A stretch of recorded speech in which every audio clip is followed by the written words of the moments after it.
स्वागत है आपका मेरे YouTube चैनल ज्ञान कोश में। आज हम करेंगे कक्षा 10 की पाठ्य पुस्तक स्पर्श पाठ 1 कबीर कविता के प्रश्नोत्तर। निम्नलिखित प्रश्नों के उत्तर दीजिए। प्रश्न 1, मीठी वाणी बोलने से औरों को सुख और अपने तन को शीतलता कैसे प्राप्त होती है? उत्तर, मीठी वाणी का प्रभाव चमत्कारिक होता है। मीठी वाणी जीवन में आत्मिक सुख व शांति प्रदान करती है। मीठी वाणी मन से क्रोध और घृणा के भाव नष्ट कर देती है। इसके साथ ही हमारा अंतःकरण भी प्रसन्न हो जाता है। इसके प्रभाव स्वरूप औरों को सुख और शीतलता प्राप्त होती है। मीठी वाणी के प्रभाव से मन में स्थित शत्रुता, कटुता व आपसी ईर्ष्या द्वेष के भाव समाप्त हो जाते हैं। प्रश्न 2, दीपक दिखाई देने पर अंधियारा कैसे मिट जाता है? साखी के संदर्भ में स्पष्ट कीजिए। उत्तर, कवि के अनुसार जिस प्रकार दीपक के जलने पर अंधकार अपने आप दूर हो जाता है और उजाला फैल जाता है, उसी प्रकार ज्ञान रूपी दीपक जब हृदय में जलता है तो अज्ञान रूपी अहंकार का अंधकार मिट जाता है। यहाँ दीपक ज्ञान के प्रकाश का प्रतीक है और अंधियारा अज्ञान का प्रतीक है। मन के विकार अर्थात अहंकार, संशय, क्रोध, मोह, लोभ आदि नष्ट हो जाते हैं, तभी उसे सर्वव्यापी ईश्वर की प्राप्ति भी होती है। प्रश्न 3, ईश्वर कण कण में व्याप्त है पर हम उसे क्यों नहीं देख पाते? उत्तर, हमारा मन अज्ञानता, अहंकार और विलासिताओं में डूबा है।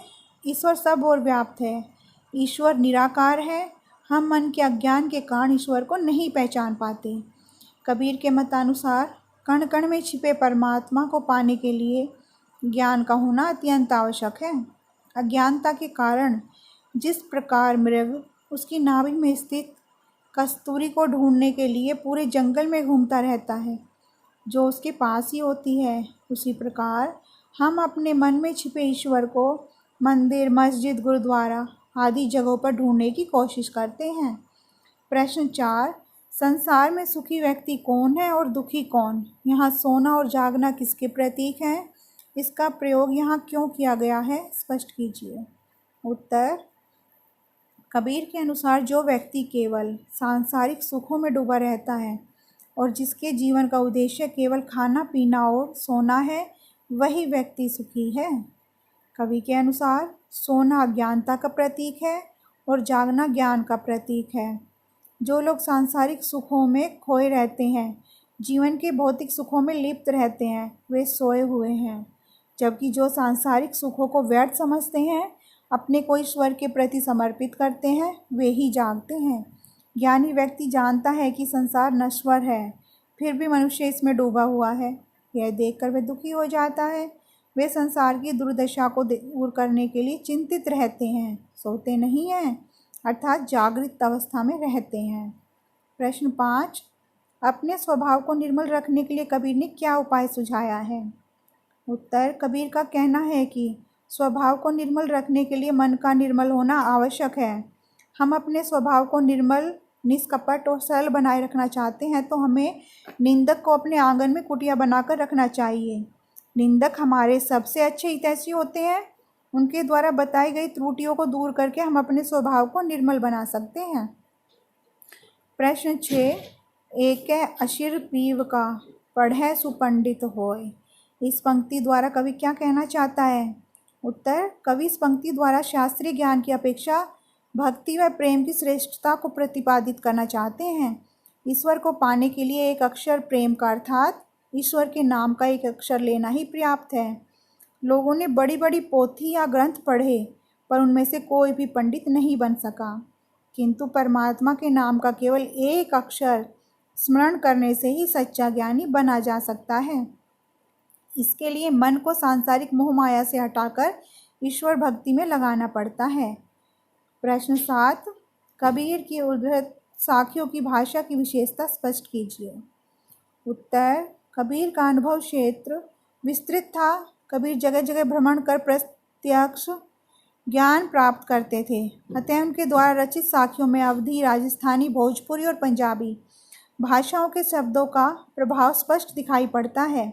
इसी कारण उनकी भाषा को पचमेल खिचड़ी कहा जाता है। कबीर की भाषा को सद्दुक्कड़ी भी कहा जाता है। वे जैसा बोलते थे, उनके काव्य संग्रह साखी में वैसा ही लिखने का प्रयास किया गया है। कबीर की भाषा में लयबद्धता, उपदेशात्मकता, प्रवाह, सहजता, सरलता शैली है। लोक भाषा का भी प्रयोग हुआ है, जैसे खाए, नेड़ा, मुवा, जाल्या, आंगणी आदि। प्रश्न 8, निम्नलिखित का भाव स्पष्ट कीजिए। विरह भुवंगम तन बसै, मंत्र न लागे कोय। उत्तर, कबीरदास कहते हैं कि विरह वैता विष से भी अधिक मारक है। विरह का सर्प शरीर के अंदर निवास कर रहा है, जिस पर किसी तरह का मंत्र लाभप्रद नहीं हो पा रहा है।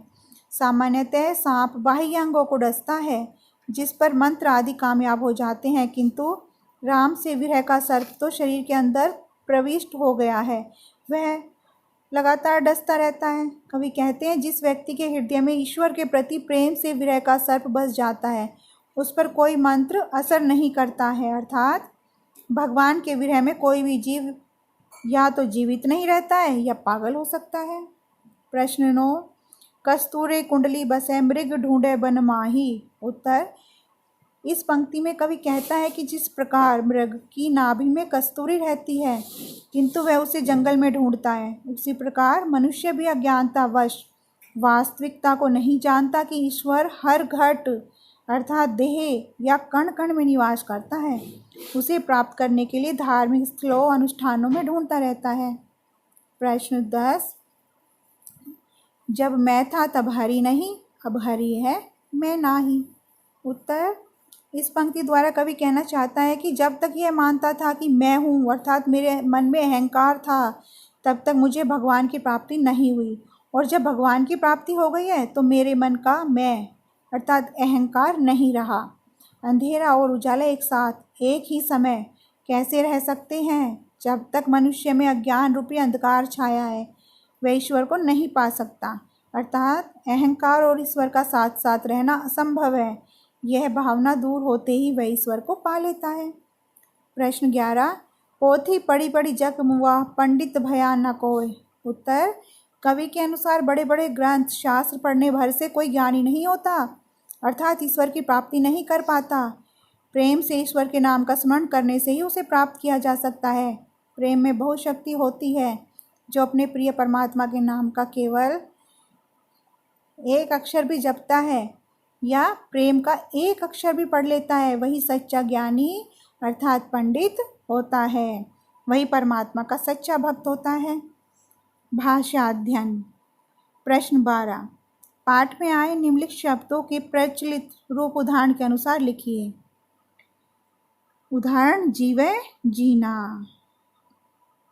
उत्तर, जीवे जीता है, औरन औरों को, माही में या के अंदर, देखा देखा, भुवंगम भुवंग अर्थात सांप, आंगनी आंगन में, साबण साबुन, मुवा मर गए, पीव प्रिय अर्थात प्रेम, जालो जलाया, ताश ताश का अर्थात नष्ट होने वाला।